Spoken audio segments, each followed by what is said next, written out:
ଭାଗ୍ୟ ବଳରୁ ପ୍ରସିଦ୍ଧ ଗାଳ୍ପିକ ସାହିତ୍ୟିକ ତଥା ଯୋଗୀ ମହାପାତ୍ର ନୀଳମଣି ସାହୁଙ୍କ ଉଦ୍ଧବ କେତେ ତୁ ପଚାରୁ ବହି ଖଣ୍ଡକ ଆଜି ମୋ ହାତରେ ପଡ଼ିଲା। ସୌଭାଗ୍ୟକ୍ରମେ ୟାକୁ ପଢ଼ିବା ଆରମ୍ଭ କରୁ କରୁ ପଡ଼ିଗଲି ସେହି ଜାଗାରେ ଯେଉଁଠି ମୋର ବେଶୀ ଶ୍ରଦ୍ଧା ଥିଲା। ମଣିଷର ପ୍ରକୃତି ମହାପାତ୍ର ନୀଳମଣି ସାହୁ ଯାହା ଅନୁଭବ କରିଛନ୍ତି ଏବଂ ଯାହା ଧର୍ମଗ୍ରନ୍ଥ ସବୁ ପଢ଼ି ବିଶେଷ ଭାବେ ଅନୁଭବ କରିଛନ୍ତି ତାକୁ ବ୍ୟାଖ୍ୟା କରିଛନ୍ତି ଏହି ବିଷୟଟିରେ।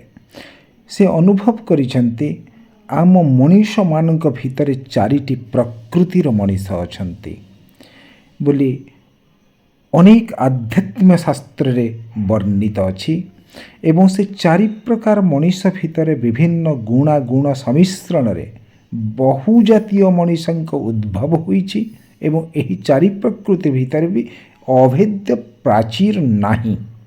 ଅର୍ଥାତ୍ ଆମେ ଯଦି ଜଣକୁ ଗୋଟେ ପ୍ରକୃତିର ମଣିଷ କହିବା ତା ମଧ୍ୟରେ ଅନ୍ୟ ପ୍ରକୃତି ଯେ ଦୃଶ୍ୟମାନ ହେବନି ଏ କଥା କହିହେବ ନାହିଁ।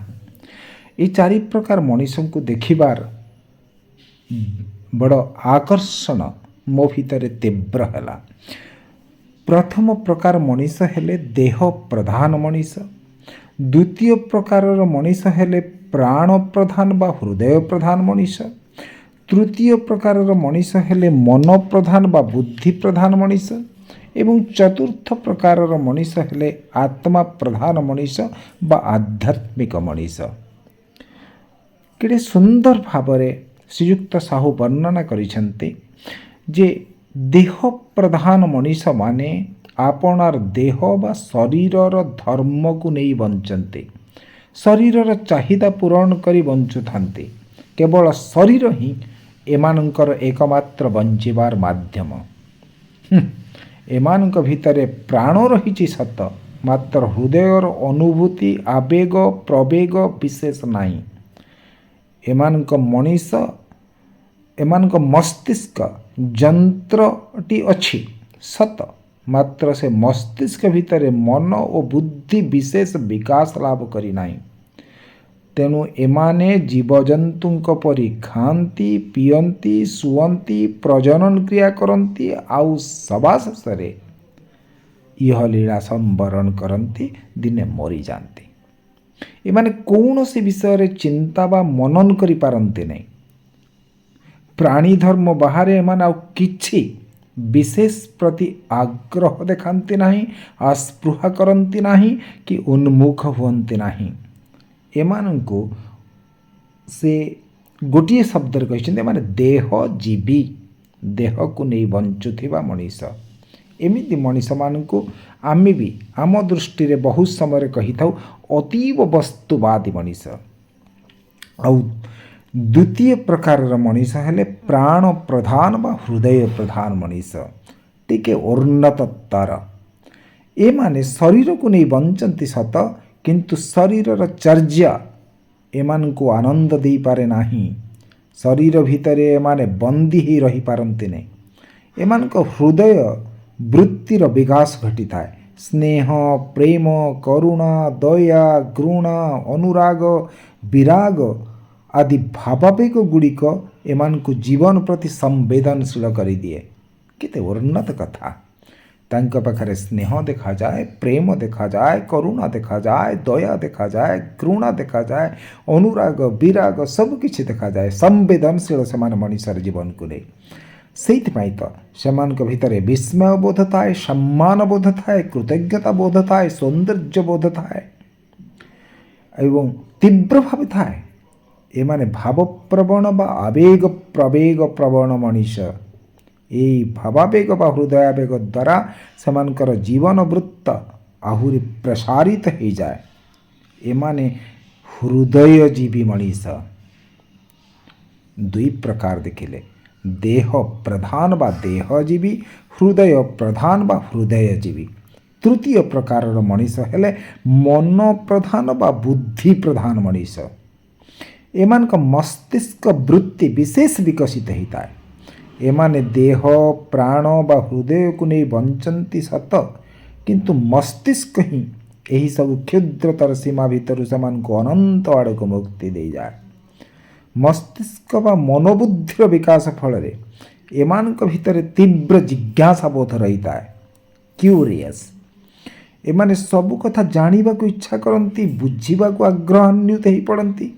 अनंत जीवनर रहस्य, अनंत आकाशर रहस्य, अनंत सृष्टिर रहस्य बुझिबा को एमाने व्यग्र व्याकुल। फलरे एमाने मनन करती, चिंता करती, संकल्प करती, सबु विषय विश्लेषण करती, संश्लेषण करती। परीक्षा निरीक्षार नियोजित रही सबु विषय सत्यर स्वरूप उद्घाटन करती आ गुणागुण उन्मोचन करती। फल कौन हुए, एमान श्रम दार्शनिक, वैज्ञानिक और सृजनशील होता है।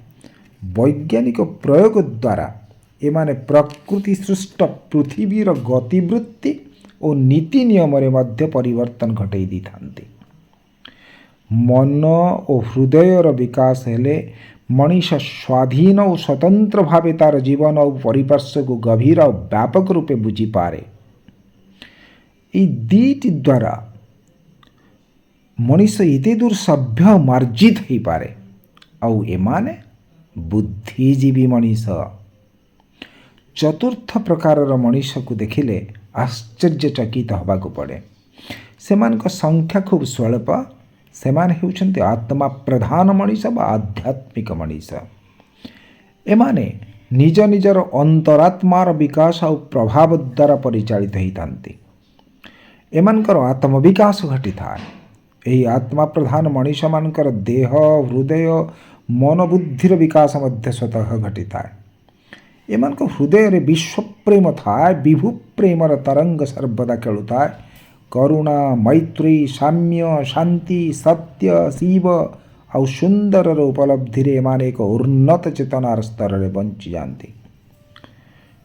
एमानक शुभेच्छा सदिच्छा कल्याण आस्पृह और तपस्या फल विश्व विधान मध्य परिवर्तित होता है। एमाने एमानक संकल्प और सदिच्छा फल व्यक्ति और समाजर नियति को मध्य परिवर्तन कर दी पारिछन्ति। एमानक ऊपर प्रकृति बा नियतिर प्रभाव काटू करे नहीं, बरं एमाने प्रकृति और नियति को प्रभावित करिथान्ते, नियंत्रित करिथान्ते। एमानक मध्य सबु प्रकार मनीष थाई पारंती। जड़े चाषी श्रमिक ठारू आरंभ करी बड़ बड़ राष्ट्रनायक कवि वैज्ञानिक माने मध्य ही आत्मा प्रधान मनुष्य गोष्ठी थाई पारंती। एवं एमानक साधना पृथ्वी और समाज बा देश प्रति सेतिके मंगलकर होता है।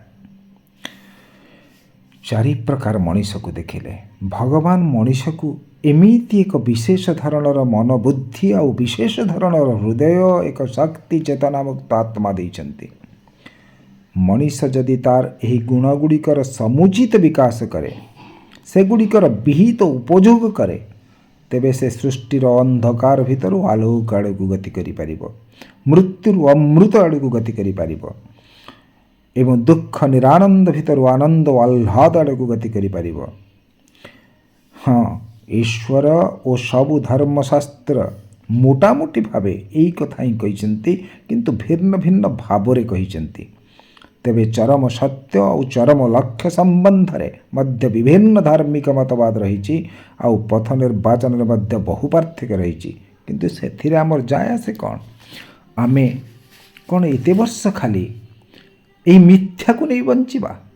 अन्य एक विषय अवतारणा बेले महापात्र नीलमणि साहू महोदय कहिसेंती, सत्य कौन जानिबा नहीं?